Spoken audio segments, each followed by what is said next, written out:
Previously on Nubia. America needs to be contained. Their people and their politicians are unstable.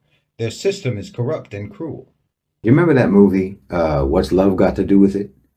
You know, about the singer Tina Turner and her abusive relationship with her husband and manager, Ike Turner. Well, America is Ike Turner, and the rest of the world is Tina. We were convincing ourselves that the brutality of the West, of the United States, was out of character. But finally, the whole world can see that no, it isn't out of character. Brutality is their defining characteristic. Now, no one sees any charm. No one sees any sophistication. No one sees any charisma. All the hype has evaporated, and everyone can see what they really are. It's an undeveloped, dysfunctional society, a narcissistic society that is insecure, dependent, needy, pathologically deceitful, jealous, and immature. Anything and everything that was ever appealing or attractive has wasted away. Bolwani, my dear people, Bolo, come on, let's gather around this fire, my dear people. We have a very important topic to talk about today. What are we talking about today? We are talking about being serpents, okay? As the world is gearing up to crush America and Americans, our people born in America must seek to heal. And yes, you can heal from this because we are unbreakable. My grandfather told me that we are made of steel. We are immortal. We can overcome any obstacle, any abuse, anything the enemy may have put us through. And this is today's topic. We are serpents.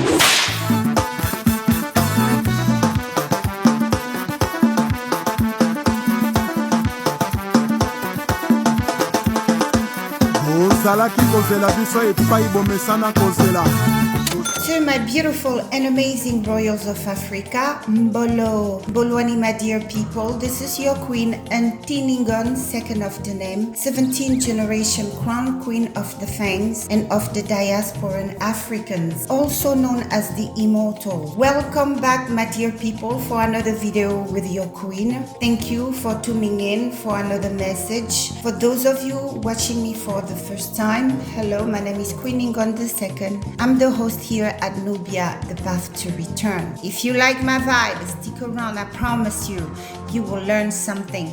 Now to my returning and amazing royals of Africa, welcome back. Welcome back, my dear children. So, as you could see in the video we just shared, right? America is in trouble. The world is tired of the super bully, the superpower bully that goes around just victimizing people. So now the world has learned the tricks of America. The world now knows how to deal with them. Everybody but us. Yes, my dear children, as you could hear the gentleman in that video, the world has had it with America to the point that the world is now organizing, taking measures to counter America and Americans. So for our children born in America, you have to know that the time of the prophecy has come. The time of the prophecy that Tanzambe said that yes, we were going to fall. Yes, we were going to stay in captivity wherever we are in the world. That's why even those of us who stayed at home, we're not free. Those of you they took away, you're not free. Tatan Zambe prophesied that it would happen. So, but at the same time, Tatan Zambe told our ancestors that we will come out of captivity. But we won't just come out of captivity still wounded. It was told to our ancestors that we will come out of captivity healed. Tatan Zambe said that will come the time when we wake up, when we heal, and we will learn from the mistakes of our ancestors, and then we will turn the weapons of the enemies against themselves. If you notice what is happening in Burkina Faso, in Mali, in Niger, these are sons of the prophecy, because when you look into the past, all these lions, they were trained by the West, and when they went home, he's like, no, I'm not going to be your puppet, I'm not going to be your Negro. It was prophesied that our children will learn from our ancestors' mistake and our past mistake, and we will turn the weapon against the enemy. So that's what is happening, because the world is gearing up against America and American. You heard the gentleman say that there must be content. So what bothers us, what worries us as continental Africans is because we have millions of children who are trapped in that crossfire. Our people have nothing to do with America. America kidnapped them and took them to enslave. America never granted them any right. Even the citizenship America claimed that America has given to our children, it's not really a real citizenship. It could be revoked at any time. Our children in America have nothing to do with the way America has treated the rest of the world. Because when that retaliation comes, trust and believe that those of our children, especially those of us who go around, I'm American, they even go around mimicking their masters behaviors, they're going to be dealt with. Because the prophecy said those of the children of Africa who would have become the enemy will be destroyed alongside with the enemy. Okay, my video today is not really going to be about confirming what the gentleman said about our children, because yeah, those who claim American, this is what happens. Okay, you're gonna be found in that crossfire. God knows they don't treat you like a citizen. God knows you don't have the same right as your white counterpart. But here you are trying to force yourself in another man's house. I know our people are crazy. What is to expect? You know, that's all they know. They were in the hands of these savages. So what do you think happened there? They took everything they were and replaced it with that. So, but the good news, my dear people, is that today we are going to talk about a key component of our spirituality. My dear people, today we are going to talk about the serpent in its spiritual aspect and how it relates to us.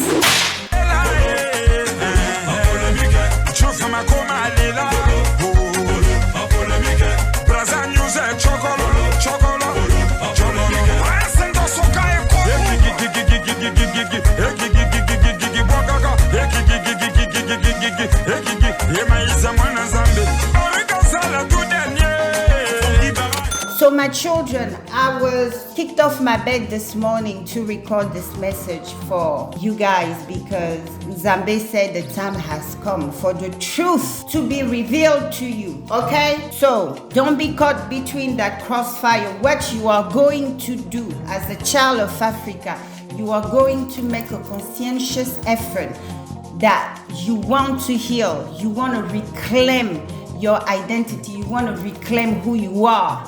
Because you are built to heal, you are built to go through whatever and come out new. And that's the topic of today's video. Anyone who has been forced into their religions, when I say their religion, their mainstream religions, was taught to hate the serpent or the snake. For example, in the case of the Christian religion, we were taught to either flee from it or seek to destroy it if we could. The Bible teaches that the serpent or the snake indistinguishably are symbols of evil powers and chaos from the underworld. The serpent even occurs in the book of Revelation as the ancient serpent or old serpent, and yet it is used to describe the dragon, whom we know to be Satan the adversary or the devil himself. Please understand that for the enemy to fully conquer us and keep us under their control and dominion for as long as they have, they must have cracked our code. What do I mean by that?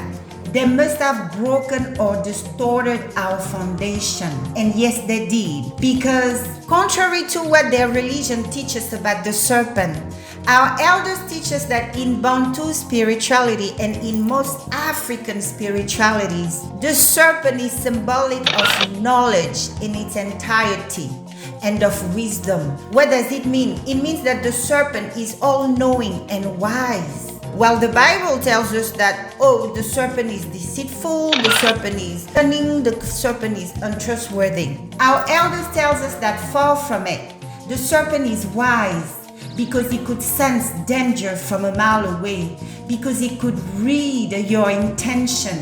He could tell whether you mean harm or not. The serpent is wise. The serpent is all-knowing. So you can't help but note the major differences in spiritual values between the Europeans and the Africans. All their religions depict the serpent as demonic and have therefore waged a vicious war against the said species. Do you know why? Because Nzambe is a serpent and so are you. So let's dive deep.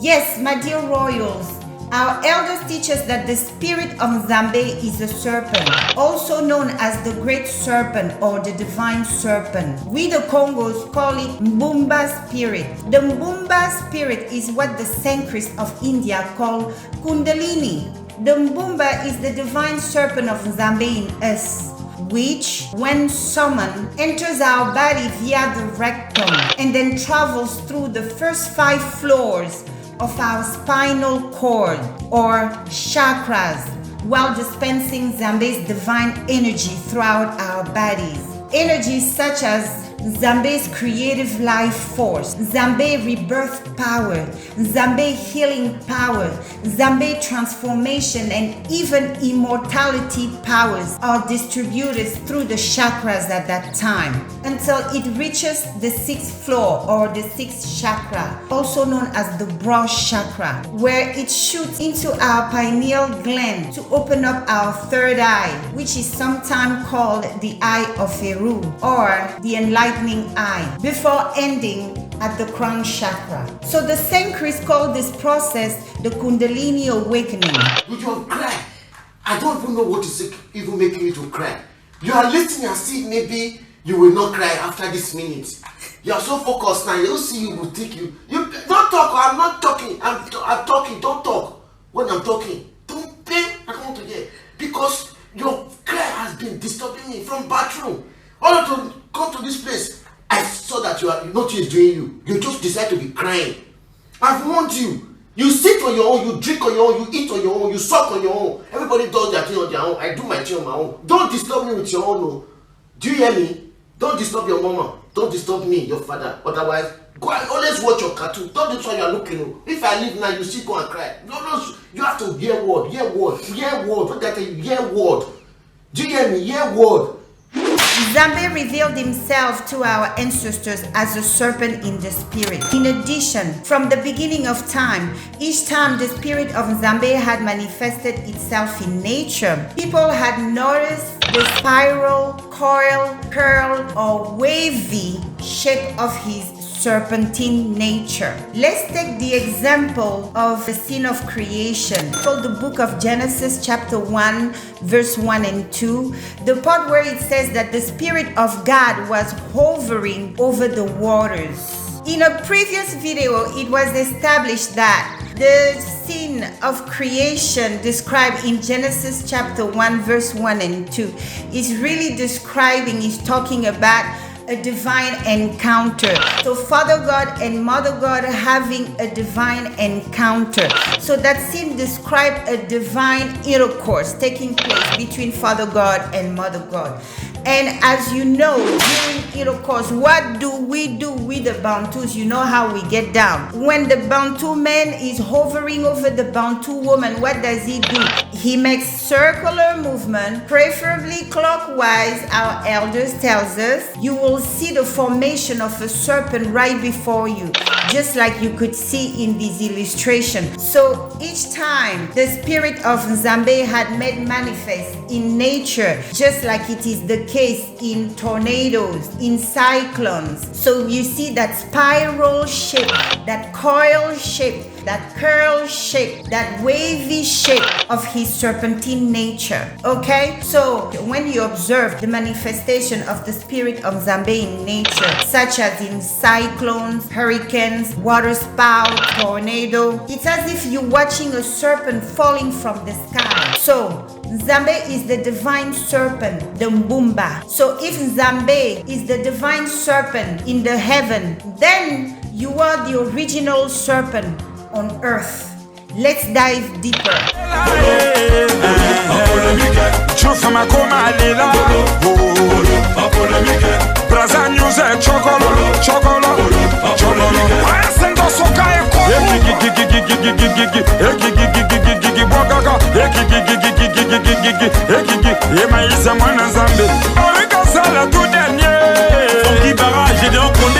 Yes, as a matter of fact, you are a serpent. Let's start from your spinal cord. Your spinal cord is a serpent. Did you know that the spinal cord is the beginning of man while still in the womb?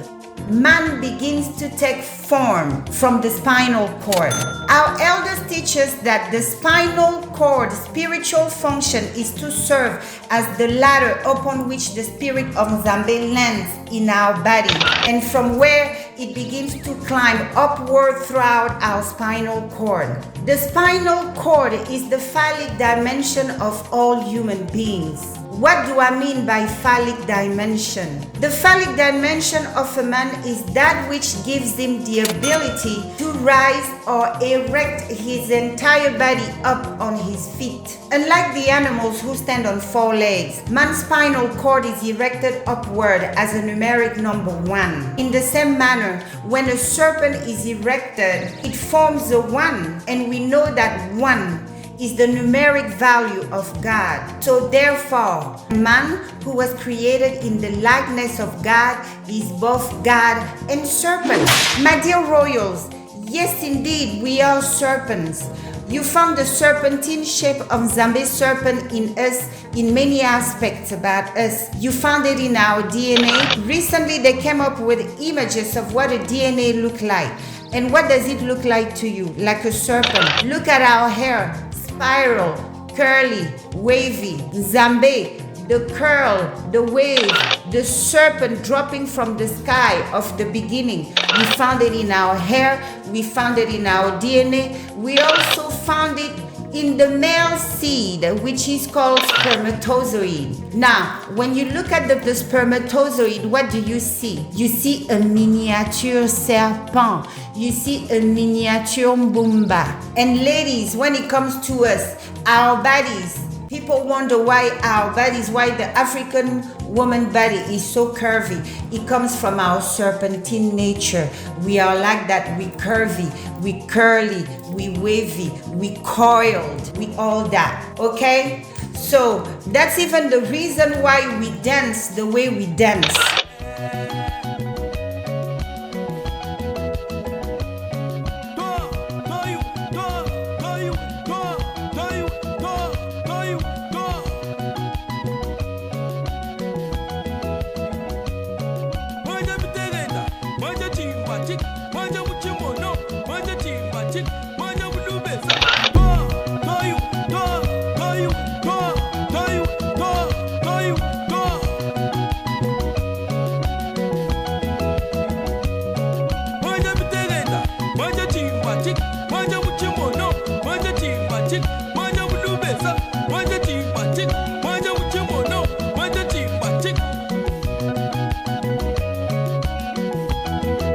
The Bakongo and many other tribes who are aware of who they are, who are aware of their nature as serpents.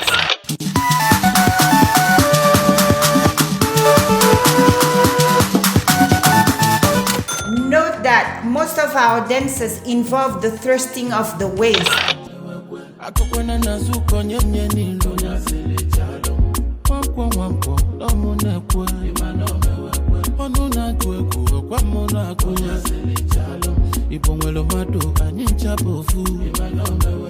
By so doing, we are assuming our serpent nature. We are awakening the Mbumba in us. We are summoning, conjuring Nzambe's Mbumba to come in us and fill us up with its creative life force, with its divine energies of healing, transformation, and rebirth. So yes, when you see us thirsting our waist, we are moving like the serpent. So therefore, we are invoking the spirit serpent of Nzambe in us. We're inviting it in us. We're invoking it in us.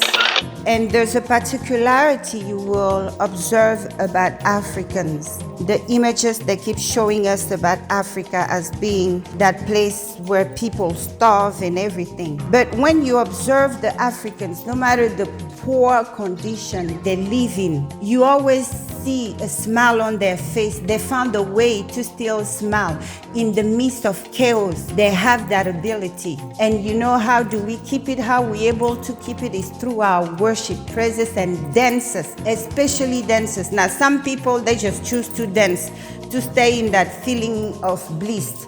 Because that's once you invite the spirit serpent of Nzambe in you, you start feeling blissful. It enhances your psychic abilities. Yes, many of us who really stay tap in, we let people play on our faces thinking we're dumb, we're stupid, because we keep giving chances. We're like, oh no, we blame it on something else because we're not at that lower vibration anymore.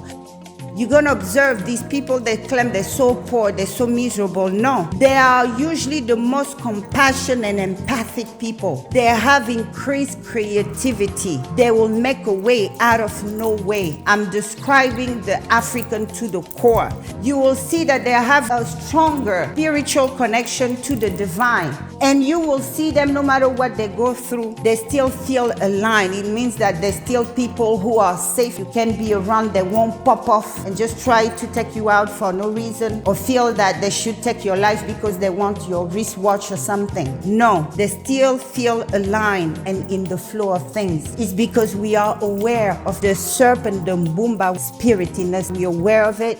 When we feel low, we know how to invoke it, how to bring it in our spirit, to invoke it to come and purify us, to come and heal us, to come and renew us. My people, is powerful. So you have to understand that when a group of people fight you, they won't go for your little weapons. They go for your nukes.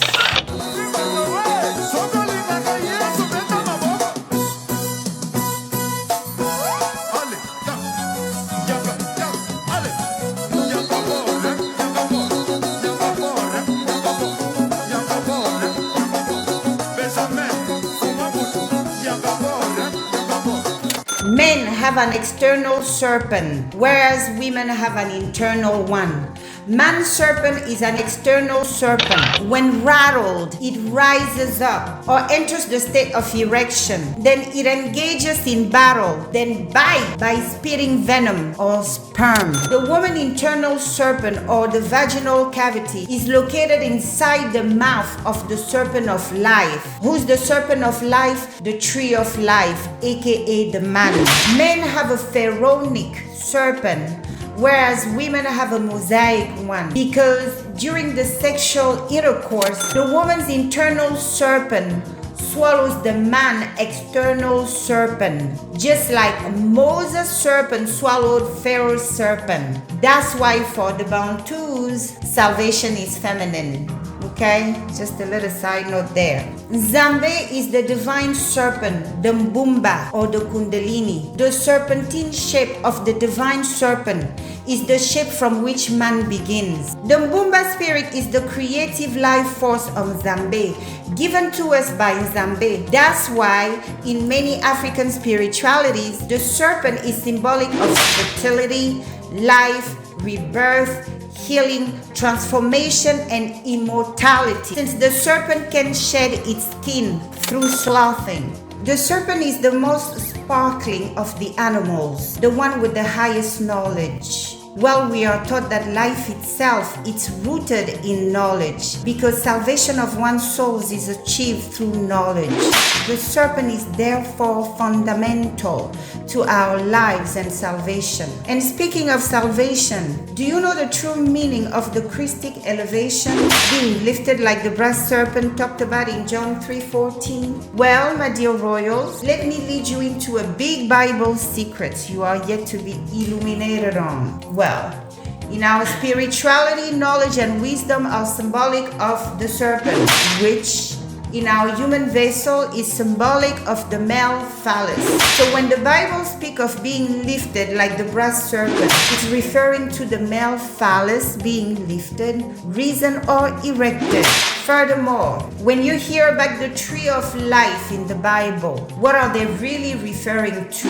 They are referring to the male phallus again, which when in a state of erection, rises upright like a tree. And since the man is the provider of the life-yielding seed, man is therefore the tree of life the Bible speaks about, which was located at the center of the sacred forest in our ancestral Africa, next to the tree of knowledge of good and evil, also called the tree of universal knowledge, which in our physical vessel is symbolic of the lotus, the vaginal principle, and that's the woman. For that reason, for the woman, who's also known as the tree of knowledge of good of evil, for her to manifest life, the male phallus or tree of life must be in a state of erection to dispense a life-yielding seed.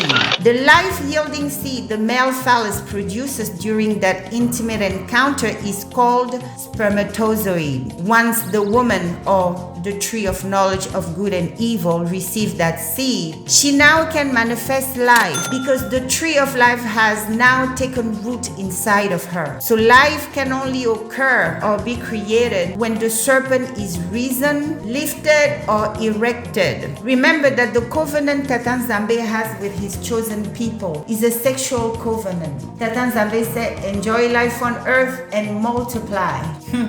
My royals, we don't multiply by just looking at or kissing each other. No, we must get down to the fun part of it, isn't it? That's why our elders tell you that Yesaya Ongola, also known as Jesus Christ, wanted to be lifted like a serpent on the pole, the same way Moses lifted his serpent in the wilderness. And he even told us to do the same, to lift our serpent up high like Moses did his in the wilderness. He didn't die for anybody. Because remember that Moses' serpent is what brought life and salvation to the Bana Israela, okay? My dear royals of Africa, understand that when people fight you, they will disrupt your compasses in life because they need to get you lost, okay? So when you try to look up the spiritual meaning of the tree of life, what do you find out there?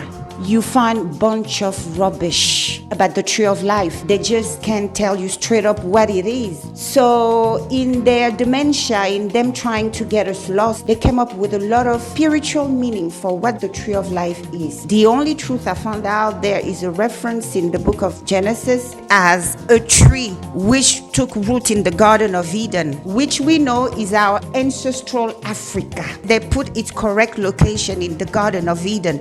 It's a tree which grows in the Garden of Eden, and the Garden of Eden is our ancestral Africa. And we have established that man is a tree. So the tree of life is the African man, point blank period, the one from whom every life came from.